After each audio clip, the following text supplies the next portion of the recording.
નમસ્કાર ખેડૂત મિત્રો, આજે આપણે સુરેન્દ્રનગર જિલ્લાના ચુડા તાલુકાના ભાણેજડા ગામમાં આવ્યા છીએ, જ્યાં આપણે પ્રગતિશીલ ખેડૂત એવા બધાને મળ્યા છીએ. અને ખાસ આપણે પ્રગતિશીલ ખેડૂત, શું નામ આપનું? સુખરામભાઈના જીરાના પ્લોટ ઉપર આપણે બધા ખેડૂત મિત્રો વિઝિટમાં આવ્યા છીએ. તો સુખરામભાઈ, જે અહીંયા તમે શું આ પ્રેક્ટિસ કરી છે આ જીરામાં? આમાં આપણે ઓલા જોન છે પાવડર આપ્યો હતો, માલ પાવડર આપ્યો હતો. આ 1 એકડમાં તમે કેટલું નાખ્યું હતું? 10 કિલો.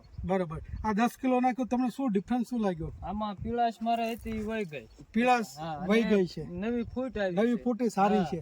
અને જ્યારે આ બાજુના 2 કેરામાં માલાપ નથી ગયું, એમાં છે ને આડો કેરો છે એટલે બહુ ભરાય છે એટલે નો જાવ, માલાપ એમાં નથી દીધું, તો ત્યાં છોડનો વિકાસ ઓછો છે, પીળાશ પણ તમને દેખાય છે. તો ખાસ તો જ્યાં વાપર્યું ત્યાં તમને સારું લાગ્યું છે. તો બીજા ખેડૂતને તમે શું ભલામણ કરો?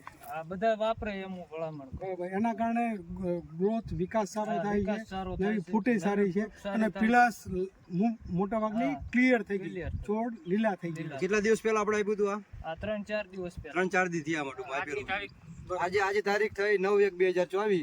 4 દિવસ પહેલા આમાં પાયેલું હતું અમે. રણુભાઈના ભાગ્યા છે, સુખરામભાઈ રણુભાઈ ઇકો વાળા, અને આપેલું છે નીચે ટૂંકમાં એમ.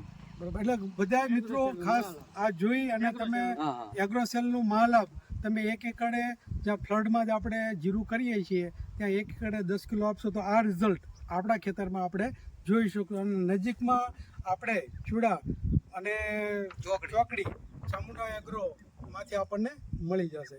ઓકે, એગ્રોસેલનું માલાપ.